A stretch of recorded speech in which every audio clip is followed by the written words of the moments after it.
All right. Hey, what's up? Hey, what's up, Steve? How you doing, man? What's going on? What's going on? Going How are on, you? man. Just chilling, man. Um, Enjoying the day today. Ready to start the episode, man. Thank you for coming tonight and being a part of our podcast, man. Yeah. Can we put you on hold 1 second? Because I have it recorded on the other one and it's creating feedback. Just give me 1 second. Okay, cool.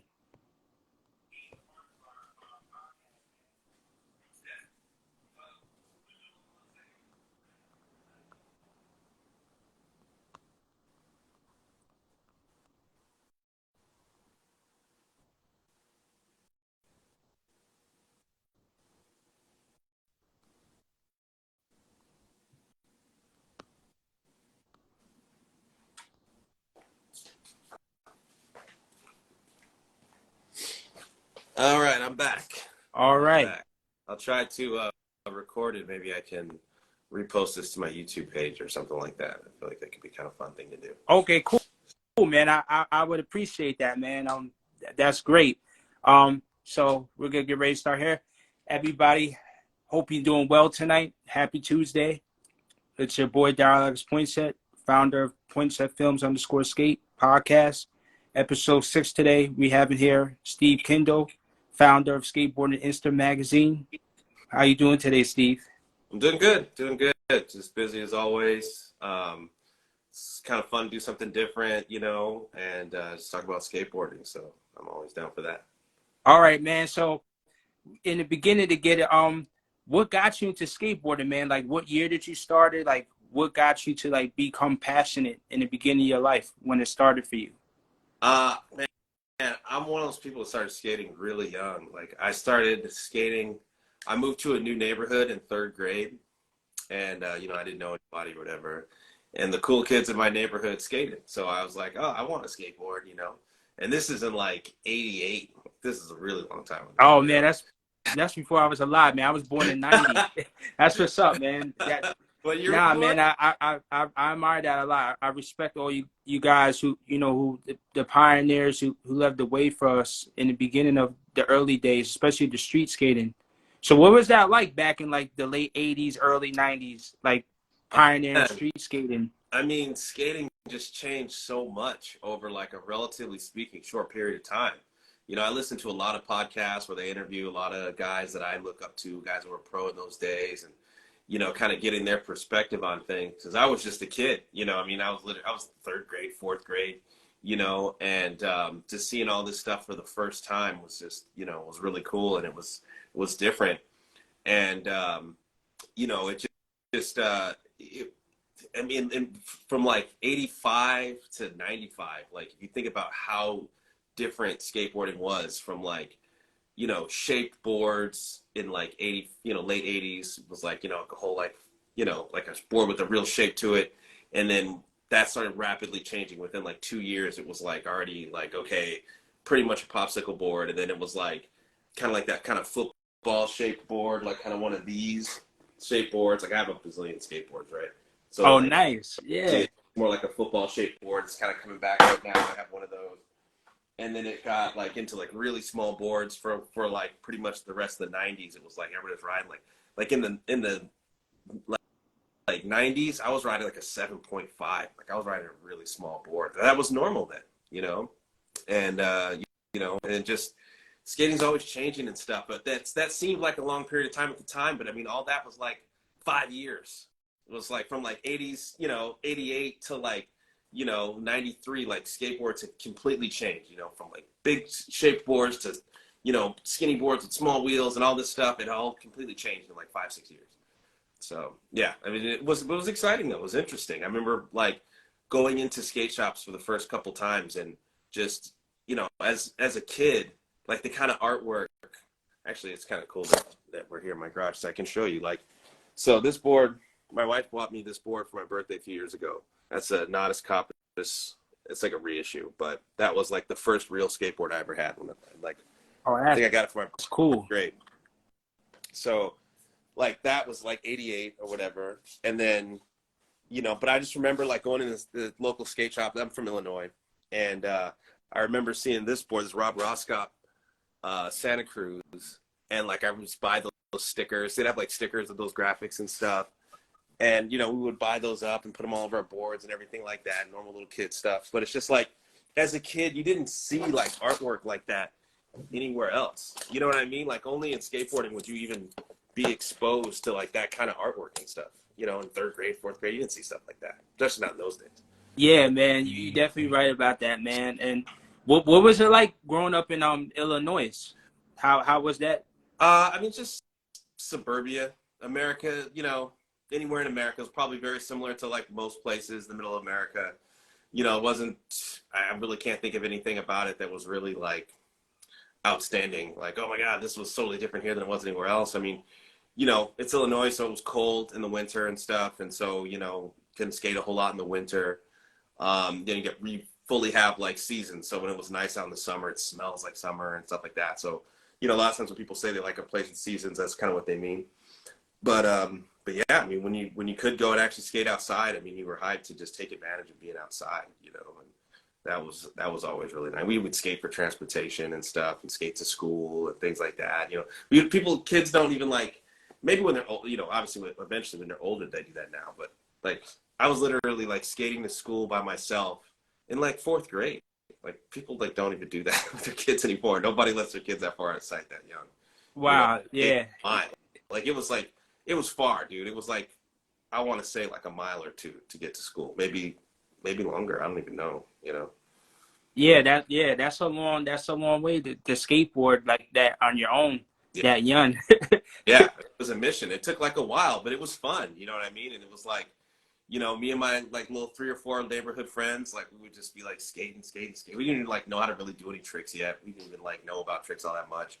And we were just, it was like, it was more than transportation, you know what I'm saying? Like, but we were just like skating around, and it just was like this kind of freedom of like being out in the neighborhood, and kind of gave me something to do and something to be into and stuff like that. And I remember, a little bit farther down the line, because we would see some like older kids in the neighborhood like skating around, and we'd be like those kids like do an ollie, whatever. And there was some dudes that were like pretty good at skating. They were like teenagers, and we were, still. I was in elementary school because there was this handrail by my elementary school.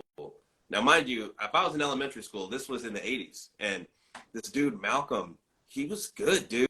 Like he was skating like an 8-stair rail in the 80s, which is like, fucking, that's like amazing, dude. Like that was really amazing. And he was skating that rail, like ollieing to it too, not bonelessing to it. Wow. And I remember watching it like, wow. And I remember one time I went back, to like visit my family, whatever, back in Illinois, and I was near that school, and I was like, I'm gonna check out that rail. And I was like, dude, this is a decent sized handrail. Like, like maybe when I was in my 20s, I would have skated that rail, but I would definitely not skating it now, that's for sure. But yeah, I was like, damn, that guy was good, man, and so we would see those dudes around a little bit, and we'd watch some like old Santa Cruz videos, old Powell videos, and kind of like put it together. And in those days it was like Gleaming the Cube came out, like movies and stuff like that, and you're just kind of like all this kind of, it was all so new and interesting, you know what I mean? And we used to actually, I'll tell you, probably one of the coolest things I've ever done in my entire life. We went one time we were skating back, this was in like junior high school, and we would again, skating back and forth to school. And then like when we were leaving school, like it was kind of downhill most of the way home from school. And so we saw the school bus leaving the school, and so we like grabbed onto the back of the school bus. And so we were like holding onto the school bus and like getting a ride home on our boards. And it was so funny because all the kids in the school were like, holy shit, these fools are holding on to the fucking school bus. And we're just like bobbing behind the school bus all the way through the neighborhood. And then the school bus like turned, and there was a hill that went down, and we just like let go and just like mobbed down the hill, like right from the school bus. And all the kids in the school were like, oh shit, that was so sick. And it was like a whole thing, man. That shit was funny, man. But yeah, just all that kind of stuff, just like goofy, like neighborhood stuff, but it was a good time, and you made friends from it, and it just kind of gave you something to do, something to be a part of.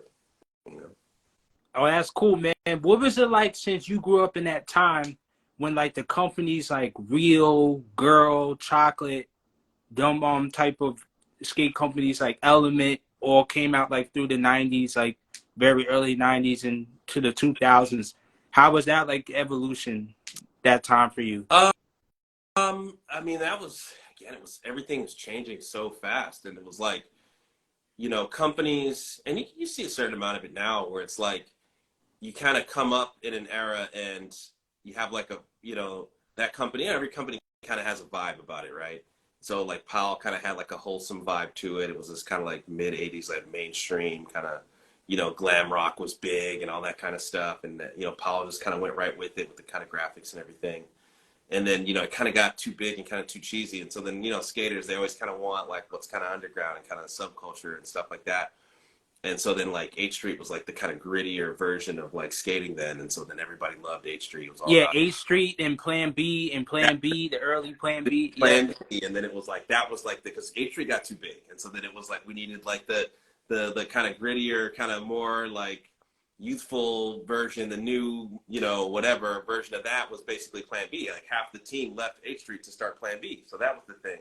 And then when the Plan B video came out, I still remember the first time I remember watching the first Plan B video for the first time, and I really can't compare it to anything else as far as like, there wasn't never like such a leap in progression of skateboarding in a video that was just like, there was no social media then. There was no like every day you're seeing people get better and stuff like that. If you weren't skating with the best dudes in the world, you didn't know what these dudes were doing.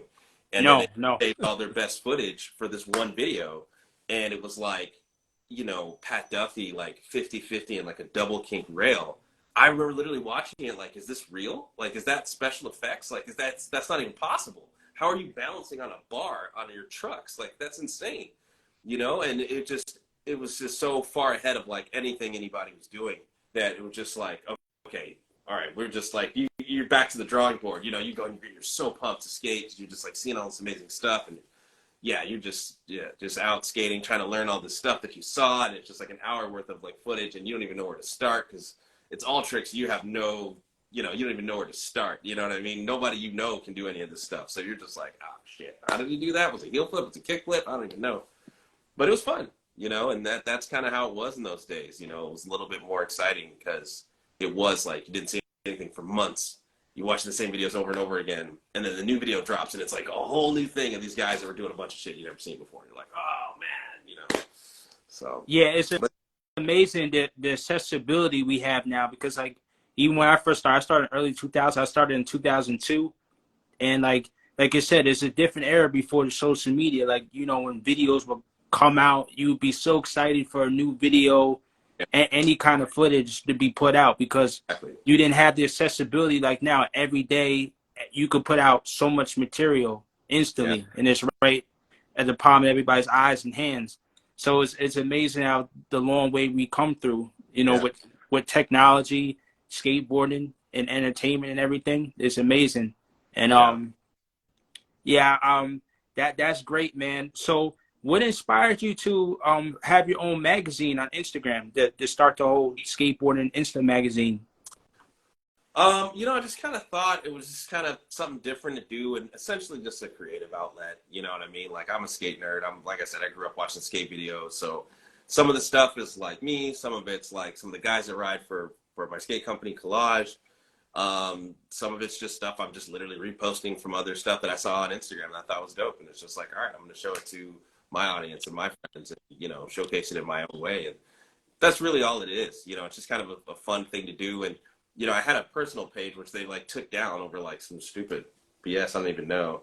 And so I had like a personal page that was mostly just like my normal life stuff, my kids like goofing around and stuff like that. And then I had this skateboarding Instagram page. So it was just like, all right, cool. So instead of bombarding like my family and people that don't care about skateboarding with all my skateboarding stuff, I'll just have all the skateboarding stuff over here and all my normal life stuff over there, And then that thing got disabled or whatever, and so now it's basically just this page that you see here. So now it's kind of mixed together a little bit more, but yeah, it's just honestly like anything that I'm psyched on skateboarding wise. I don't really put too much of stuff that's outside of skateboarding on here still, but it's pretty much just mostly like it's like an avenue to like promote the things that I'm doing. Like my guys that we sponsor for Collage. I post their clips on there and help them kind of get some shine and do their thing and. Yeah, just whatever I feel like doing, So I just thought it was a fun way to do it. That's cool. How long you had your board brand, Collage? How long you had that for? It's been out for about 2 years. So Norm Woods actually started it. He's a pro skater from LA. And then he started it, and he was kind of just literally kind of figuring it out. And I think they had done like one graphic already, and he was kind of looking at doing funding and stuff like that, and trying to get it off the ground and figure out which way he wanted to go with it. And he's an old friend, so we were just kind of talking about it. And I was like, well, what's stopping you from kind of taking this further? And he's like, I think we would need a backer. And I'm like, dude, I'd back you. Like, you know what I'm saying? Like, I got faith in you. I like what you're doing. You're a good guy. Like, I want to see you be able to do your thing. So I kind of started off as just like a financial backer. And then so we were kind of getting that going, but then we were talking about the company so much, it was like kind of consulting with it more on the business side of things. And so I was talking with him so much about it, it was like, well, how about maybe kind of trading in your kind of being a backer to being like part ownership? And I'm like, yeah, that could be fun, man. Like, honestly, it's a fun thing to do. Again, it's another creative outlet. It's an excuse to skate more. It's an excuse to go on trips. It's an excuse to try to help these other guys kind of like find some skaters and kind of give them an opportunity to chase their dreams and do things. So we just been doing it, and it's been really fun. Like, we went on some trips so far. We found some guys, discovered some really talented skaters, and I'm really looking forward to like making the collage videos we're working on right now, and kind of getting those guys a chance to like showcase what they can do, and hopefully kind of get their careers going. It's their like first video parts. So we're already sitting on some good footage, and these guys are really good, man. They're much better than I ever was. Oh, that's really cool, man. That's awesome. I love to hear that. Before you did the company with Norman, did you have like any other sponsors, like any other board sponsors or any skate sponsors before that? Yeah, yeah. So I'm 43 now. So when I was in my early 20s, I had some sponsorships. I worked for a company called Lucky. Um, that was pretty cool. That was probably the highest profile sponsor that I had. Like Henry Sanchez was like his thing. It was out of a company called. It's kind of like how Deluxe is up in San Francisco. So the Yes. guy Fausto started Deluxe, and he basically owned like all the companies based in San Francisco. So they had like Deluxe, and then they had like an offshoot of it they called it Street Corner, and it was like Think and Venture. Venture is still around, obviously. So Street Corner was Think and Venture, and it started off as Lucky Bearings, and they decided to turn that into a board company. Oh, And they turned that into a board company. That's amazing. Because yeah, my first pair of bearings I ever got were Lucky. I had the exactly. Lucky Fives. Yep, Lucky Fives. same My company. So first. Yep. they were like, all right. So Henry Sanchez, he was a really big name skater in like the early '90s, a really innovative guy or whatever. And so he was coming back into skating, and they were like, all right, well, let's have him be like our guy for Lucky, and like make that kind of be his thing. So then they kind of had him as the main figure for Lucky, and then he basically kind of had a team that he kind of picked out surrounding that. Somehow I got in the mix, and I was able to get on the team for a little while, and so that was kind of the highest profile thing I had going. And so I was on Lucky, and I was riding for Indy for a while, and Bones Bearings, Wheels and Bearings, and then I'm still basically on Bones, and then I got on Val Surf right around that time. It's a skate shop in the Valley. It's like the most OG skate shop in the Valley. And so now, I mean, at my age, it's not really like a typical sponsorship how you would think of it. It's more like, man, you're still around, like you're the homie that's like still pushing. So Bones still takes care of me, and Valster still takes care of me. Like they're still kind of treating me like I'm sponsored, but mostly because I'm old and I'm just still around. I think they just like that there's people in it, like I'm a lifer, like I'm one of these guys. Like they say, like I was here before they came, and I'll be here long after. Like I've just been doing this the whole time. So Oh, you know. that's awesome, man. Like that's an awesome story to hear. So, like, yeah, Bones. Like, what was it like when you first got on Bones? Like, how excited was that to be on a company like on that level? That was Bones was really cool. So I've been man, I don't even know at what point I got on Bones originally. So back in the day, again, before social media and stuff, you could get sponsored by like sending out sponsor me tapes. I don't know if you ever heard of that, but basically Yeah. people would make a video part and put it on a VHS tape and just straight mail it to a company and just hope the team manager watches it. Then they probably would get a whole bunch of sponsor me tapes, and the ones that they liked, they would show them to the rest of the team. And if the whole team liked it, you get on the team. And so, I at some point was like, hey, let me try to get on Bones. And I sent them a sponsor me tape, and they were feeling it. This guy at the time, the team manager was this guy, Rob Washburn. And so he sponsored me, and he treated me really good, man. Like he would help us get to contests. Like I went to Tampa Am back in the day. Like he helped me get over there, and they put me up in the hotel and stuff. And man, I remember one time we went to Canada, we went to Vancouver, and it's the first time I'd ever really been out of the country, definitely out of the country on a skate trip. And I went there, and I actually went with Lucky. This was the time I was on Lucky at this point. And like the team manager got all drunk and like passed out and was like off the grid, like partying. Like team managers are supposed to be the ones being responsible and like making sure the skaters like know what's going on. And they had like drove up there on their own, and then I flew up separately to meet up with them. So I landed in Vancouver, and like he's not answering his phone, just like off the grid. And I'm like stuck at Vancouver Airport with like basically no money, and I'm just like, where the hell am I? I don't know what's going on. Like, it was so crazy, and I was like 21 at that time. I'd never been anywhere. I was like so shook. I didn't know what was going on. And then I called like the Bones team manager, Rob Washburn, and I explained to him what happened. And he's like, "Oh, it's fine. Just get another taxi and just come down to here, and I'll take care of you. I'll cover the taxi." I didn't even have enough money to get a taxi. So like he paid for my taxi and got me out of the airport. I was in the airport for hours, dude, like just stuck. Like I didn't know what I was gonna do. And but yeah, he totally took care of me. And so yeah, I wrote for them for a long time, and then I got cut from that for a while, and then got put back on at some point, and just was just always down to them because they always treated me so good. And then now my friend Vern Laird is the team manager, and so he takes care of me. He's like one of the only people I actually called to go skate anymore. There's like a handful of people that I actually called to go skate. So so I'm always down with Bones, and you know they've just treated me good over the years. So and then honestly, it's like Bones Swiss. It's like the best bearings in the world, obviously, and you know everybody loves the wheels, and it's just you know it's an iconic company. So it's pretty cool that they even talk to me at all. Yeah, oh, that's really cool, man. That's really awesome, man. And I would say, man, for someone who's has much experience and been in the skate game a long time, what would you say to like the new up and coming skaters that who want to get sponsorships, who want to start their own, board brands, who want to get more involved in industry? From your point of view, what would you recommend to them, to have the right drive, the right attitude and personality? Man, that's the $1 million question because it's skating's weird like that. Like you don't really know what's going to resonate with other people. You kind of think that you do, you know what I mean, and then you kind of have to put it out there and see what sticks.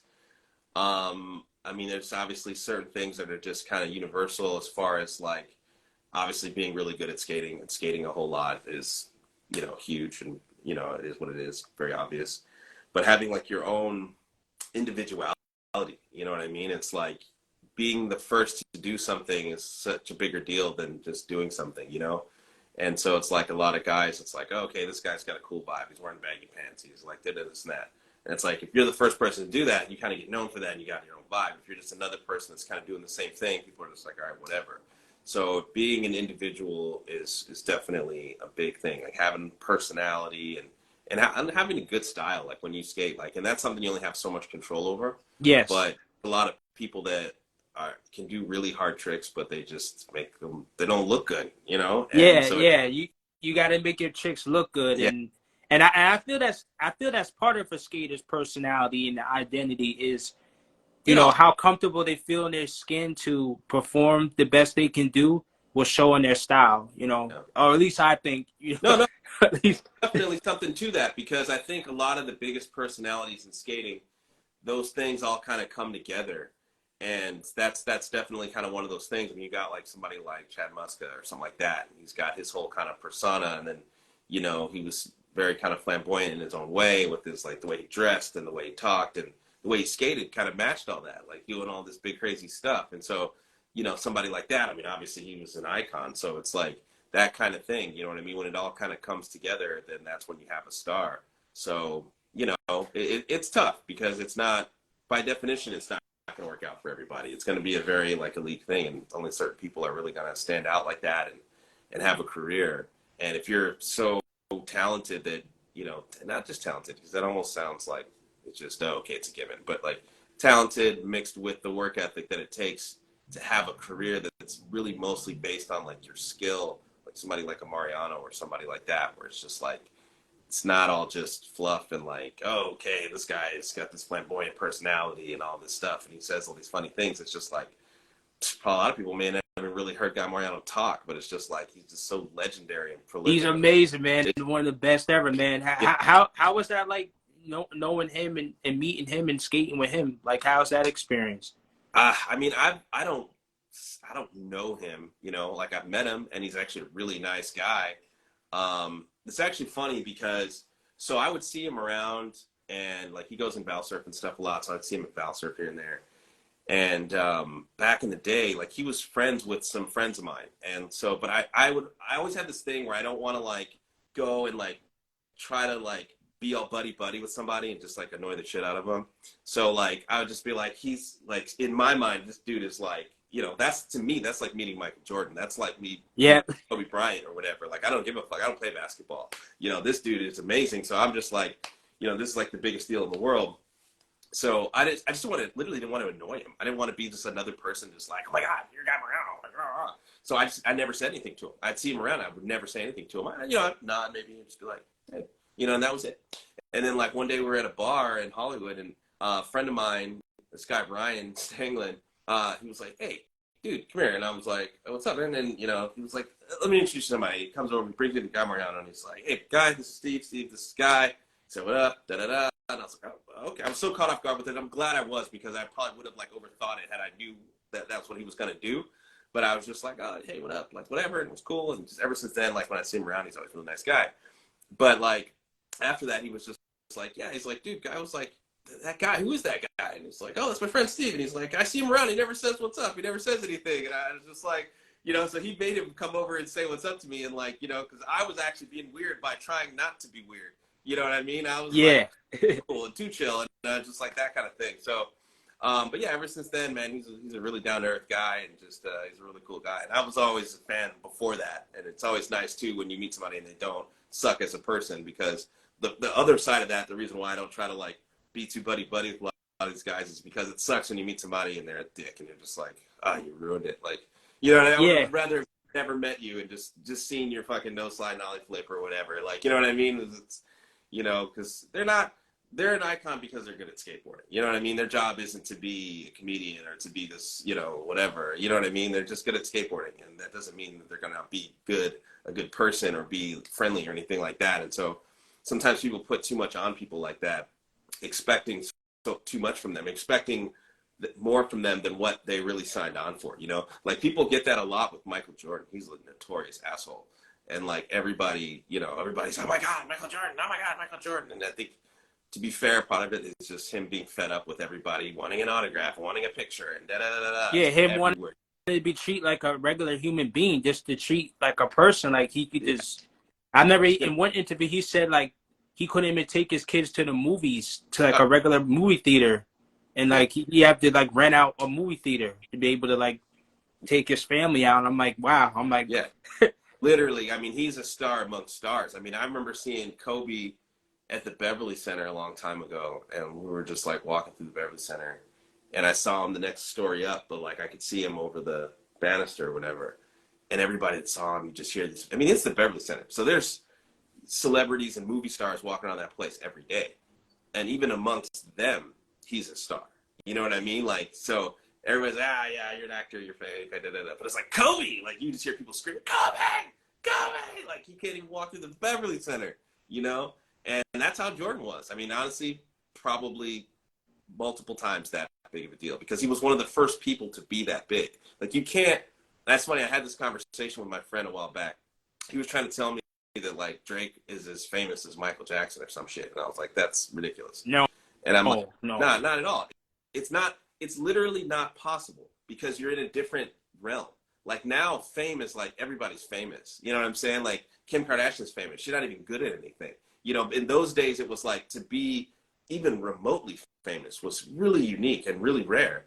And to be Michael Jackson, who was debatably the most famous person in the world for like a couple decades. yeah, So, you know, it's just not even like there was nowhere on earth that you could go where they had electricity and a TV that he wouldn't just be like making people faint and shit. Like, you know what I'm saying? So it doesn't matter how big Drake is now and how many albums, and he's actually had a really long career, probably maybe sold as many albums, I don't know. But it's just not the same. It's literally just not the same.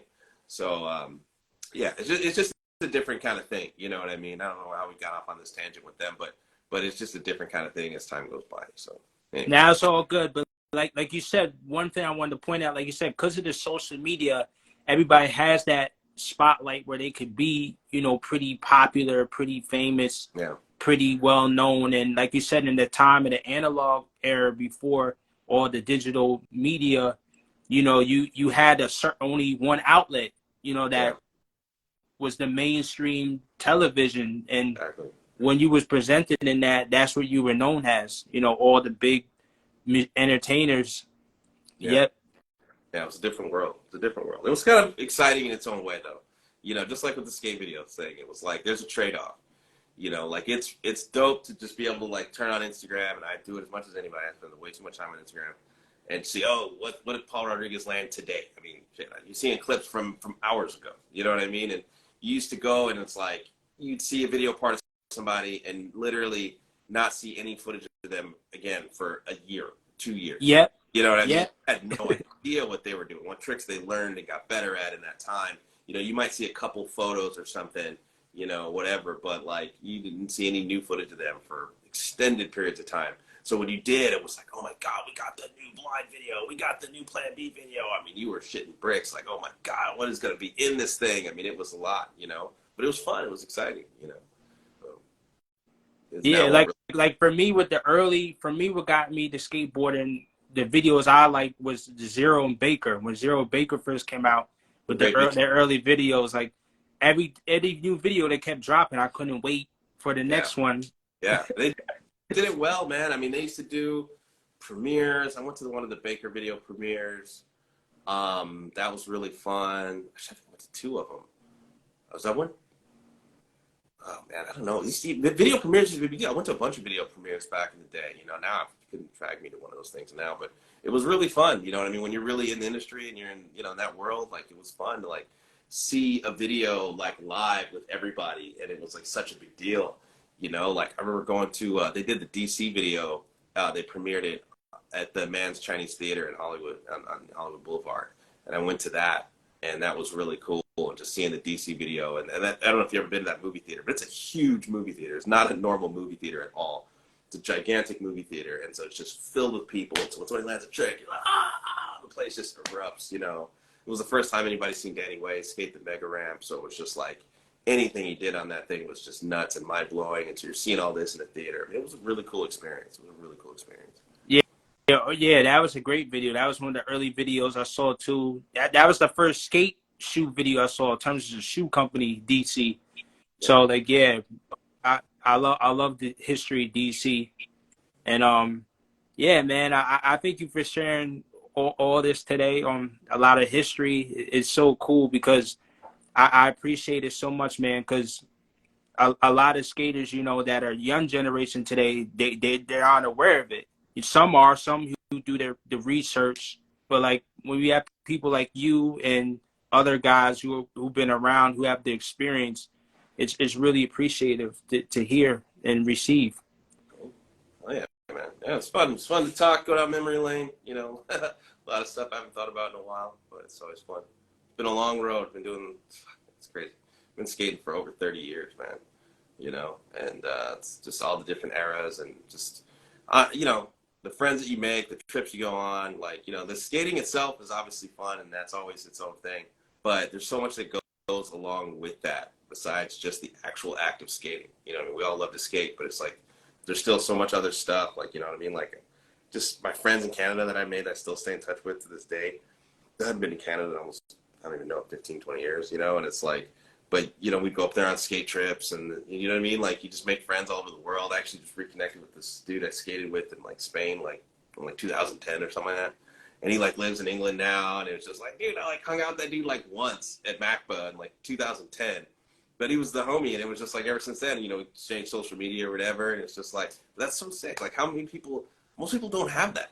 You know what I mean? Like, No, skateboarders that you can just, like, go anywhere and you're a skater. And if the person's actually a chill person, you just make friends. And it's like, you know, again, that's one of the upsides of social media. You can like stay in touch with people and yeah, it's a really, really cool thing, you know? I wanted to ask you, man, have you ever been to Barcelona? Yeah. This was at Mac, but Mac was in Barcelona. So yeah. Okay, cool, Yeah, cool, right, man. that's where we first came with that dude. Yeah. Yeah, it was a good time. I've been there a couple times. Yeah. I never filmed any tricks there though. I went and at that stage of my life, this was like 2010. I went in 2010. and I went again in like 2014 or something like that. And I was just skating. Like I literally didn't film anything. Like we just skated. And I was skating pretty decent in those days for me, anyways. And I was skating and just like doing my thing, but I just wasn't like I was done with sponsorships and stuff at that time. So I was just skating, and I was really into traveling. So I would just like to be there, just to be there to travel and stuff. And so I skated a decent amount, but I didn't even film anything. A couple more questions I wanted to ask you about spots, because there's some really famous, iconic, historical spots in skateboarding. Have you ever been to Love Park in the Brooklyn Banks in New York City? I've never been to Love Park. I've never been to Philadelphia. I have been to Brooklyn Banks. Um, I didn't skate that much at Brooklyn Banks. Like my sister lives in Manhattan, so I was in New York at some point. I mean, I've been there a couple times, and at the time it was definitely skatable. I might have like rolled through and skated for a few minutes, but I didn't really skate there. I didn't really try to do any tricks or really do anything. We ended up skating some other spots, but yeah, I have been there though. Yeah. Oh, that's cool, man. What about DC? You ever skated in DC, Washington Nope. DC? Nope. No, I've no. never been to DC. I haven't really traveled a whole lot on the East Coast. Like I've basically just been to New York. So I've never been to DC, but I always kept an eye on their skate scene. Like just all those dudes, Carlos Kenner and those guys. And, I was a huge fan of Pepe Martinez, RIP. And just so I've always kind of had an eye on that skate scene over there because it was very like niche. How everybody skates at one spot so much and everything. So it just always was really cool to me and really unique, like their skate scene. So I've always kind of kept an eye on it, but I've never been to DC. I've literally only been to Manhattan, and if you want to count Florida as East Coast, I've been to Miami and stuff. But yeah, that's it. Oh, Miami, yeah. Miami got some. Miami got. Did you ever skate the? It's always in like the big videos. Have you ever skated the one spot in Miami? It's like a huge. I think it got like a fountain thing, The and then triangle, it's like a big, huge like ledge. People would like do tricks off. Um, you like triangle thing, you like land on the bank. Yeah, yeah, that's yeah, right. yeah. I've driven past it. Literally, I think we drove past it on our way, like trying to drive to South Beach from like my brother-in-law's house or something like that. We were just like driving. I haven't really skated much in Florida. Like I went over there just like on family trips to like visit my brother-in-law and stuff like that. And I had my board. I think I skated at a park or something a couple times, but like not the cool one that everybody goes to, the Lot 11 or whatever. I've never been there, but yeah, I actually really wanted to do some more do some street skating and stuff in Miami because it looks sick. One of my guys that rides for Collage is actually in Miami right now, so he just popped down there to escape the cold because he lives in Illinois or he lives in Indiana, and so he dipped down there to just get some skating in or whatever. So, but yeah, it's a dope place. Like I actually thought about moving down there at one point, but obviously never did. But it looks like a rad place. Go down there some more. Okay, that's cool, man. Another question I wanted to ask you because I wanted to know because I know you met different pros and stuff. I wanted to know to give you like my top favorite five pros if you ever met these guys. It'd be Kareem, Stevie Williams, Chad Muska, Ronnie Mullen, and Andrew Reynolds. I've met all those guys. Yeah, yeah, I met all those guys at one point. They're all really nice guys. Yeah, I would say Kareem was really, really nice guy. Stevie Williams is really nice too, man. Like, I see him around, and he was skating North Hollywood skate park a lot, and I was skating that a lot, so I was seeing him over there a lot. So he was always real cool. He was always real nice to me. I met Rodney Mullen once. I was trying to get sponsored by Dwindle or whatever at one point, so I gave my sponsor me tape and talked to him, and obviously that didn't go anywhere. But yeah, that was the only time I ever really talked to him. Uh, was it Muska? Was that another one you Yeah, mentioned? Muska and Reynolds. Yep. Yeah, I've seen both those guys around. Muska was again another really nice guy, really nice. Like, he was genuinely nice guy. Like I wasn't like a huge fan of his skating like everybody else. Like he's obviously amazing skateboarder, but I wasn't like the Muska fanboy that like a lot of people were. And then when I met him, then I became a fan because he was cool as fuck. Like he was just such a nice guy. Like he was fun to be around. He's like one of those people. As soon as you met him, you were like, you know what I'm saying? You were like rooting for him. You were like, I want this dude to keep winning. You know what I mean? This is the reason why this dude is on top because he's cool as fuck. You know what I mean? And he used to let us skate. They had the Shorty's Park back in the day, and they used to let us go there and skate. So that was like, before all the plazas around LA, it was like hardly anywhere to skate. It was just like the Shorty's Park, the Girl Park, and like one other, it was like a DVS park or something like that. And so you had to be kind of homies with somebody at one of those places, you know, and Muscatine used to let us skate at the Shorty's Park, so that was pretty cool. Oh, that's awesome, man. And what was it like the experience with Reynolds? Um, uh, Nothing really that interesting. I've seen him around a lot. I don't know him by any stretch of the imagination. One day we ended up, so I was friends with this dude, Anthony, and he was like getting on Bootleg or Baker or something like that at the time. This was again like 2005 or something. And so I was skating with him, and then we went over to Reynolds' house one day. And this is when they were like full on like piss drunk phase. So they were all like him and Greco and stuff. They were like faded, you know. And so it was kind of crazy because at the time, like, damn, I'm at Reynolds' house. He lived in like West Hollywood at the time. And so I was just kind of tripping. Like I was like being super low key. Like I didn't want to be like, oh, Reynolds, what's up, dude? Like, you know, I didn't want to be like that. So I was just, oh, what up? You know, I didn't really barely talk to Yeah. anyone. But I was definitely tripping. I'm like, oh shit, I'm freaking chilling with like Reynolds and Greco. It's kind of crazy. It's like, you know, but they were so faded and I just wasn't like on that mode. It was kind of like, all right, well, let's go. You know, so this was in those days. I haven't really talked to him since. I've seen him around, but I haven't had an actual conversation with him since probably. Okay, that's cool. Yeah, I saw you post a clip of on your page of Anton Dixon. Did you film that clip? No, no. Oh, I don't know him. I've seen him around. I don't know him. I'm just literally just a fan of his skating. okay, Um, cool. you know, I've seen him in passing, but I've never even had a conversation with him. You know, I don't know him at all. But that guy's amazing. He's just one of the most gifted skateboarders ever. I mean, just style for days. My friend, I tagged him on there. Rasta Lou filmed that. He used to film a lot. Um, and he filmed that. He skates with Antoine a lot. He filmed that. He posted the other day, and I just literally just poached it off his page. I was like, it's such a rad clip, you know, and just reposted it. So yeah, I was Yeah, and yeah, he one of my favorite ones too, Anton. Like I said, there's so many amazing pros that paved the way for my generation and people after me. yeah, And like I said, there's so much abundance now in skateboarding today, and you know, a lot of kids, they got such big dreams now because of what's been accomplished already. They could just visualize, you know, of what they want to try to do. And yeah, back, like you said, you know, when you grew up, and then even when I grew up, it was easier for by the time I started getting into it. But you know, we had to figure out skating. Like I had to learn from my friends who had more experience than me. They had, you know, to school me on videos, skate parks, and I knew nothing. Like when I first started skating, I just like riding. yeah. Like it took Right. me like took my first 2 years how to ollie. Yeah. Well, I Skating's was skating. different than any other sport. You know, like you get into any other sport, you have a coach. There's like a specific pathway to get good at it and to learn about it. And you know what I mean? Where skating, it's just like, okay, maybe you happen to be, you know, from LA or someplace where there's a lot of good skaters around and, you know, whatever. But, you know, you might be somewhere in the middle of nowhere or whatever. And it's just like, there's no specific pathway. You just start Yeah, man. I and you grew up in the figure it out. country. I grew up in the suburbs of upstate New York. Oh, okay. So where I was the only black kid in my town skating. Yeah. Like I remember I remember growing up there.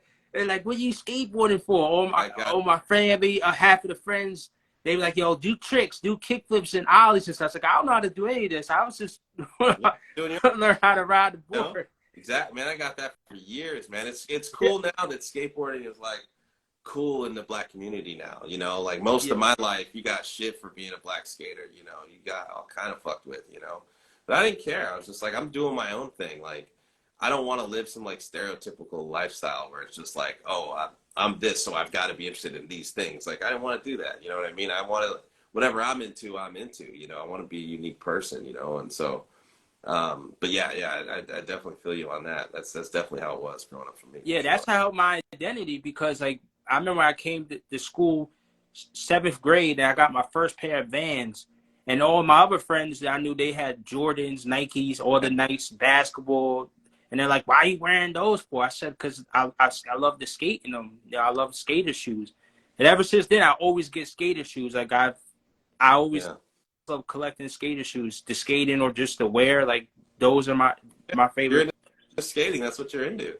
Yeah. I gotta go, but I'll tell you a funny story about that. So like again, like in the '90s, whenever I was still in high school, like Sal Barbier had he had a shoe on Etnies at the time, Sal 23, a super popular shoe at that time, and he had the 23 on the side of the shoe, right? I'm from outside of Chicago, so Jordan's. This was in like Jordan's heyday. He was still playing at this time. So, you know, I'm like into the skate shoes. That's all I give a fuck about is skating. So I'm like wearing these shoes to high school, and these kids were like, "Oh my god, you got like fake Jordans on. I got a 23 on it. They make Jordans." They're giving me all kind of shit, you know. And it's just funny because I literally skated with Sal Barbier at NoHo Park, you know, like 6 months ago, whatever it was. And we were just talking about shoes and like skate shoes and this different conversation about shoes. And I was like, yeah, man. I was like, when I was in high school, I used to get so much shit for wearing skate shoes. And I was like, man, I was wearing your shoes. I was actually wearing your shoes. I was getting shit for wearing your shoes because they had the 23 on it. And fucking, you know, fools were clowning me, dude. But I didn't give a fuck because, you know, all I cared about was skating, you know. And it was just so funny because when the conversation started, I didn't even put together that it was his shoes, you know, until I thought about it. I was like, what shoes was I wearing? I was wearing your shoes, you know. So yeah, that was funny, man. That brought me back. But I gotta wrap this up because I actually got to pick up my kids right now. They're supposed to go to some thing at their school tonight. So Okay, man. I Well, we appreciate all your time so much, man. Thank you for taking your time tonight. And I thank everybody who came on the live chat tonight, cool. Giving us love. Appreciate every single one of you. And we'll appreciate everybody who listens to the recording. Like I said, Steve, appreciate you again tonight, man. Hopefully we can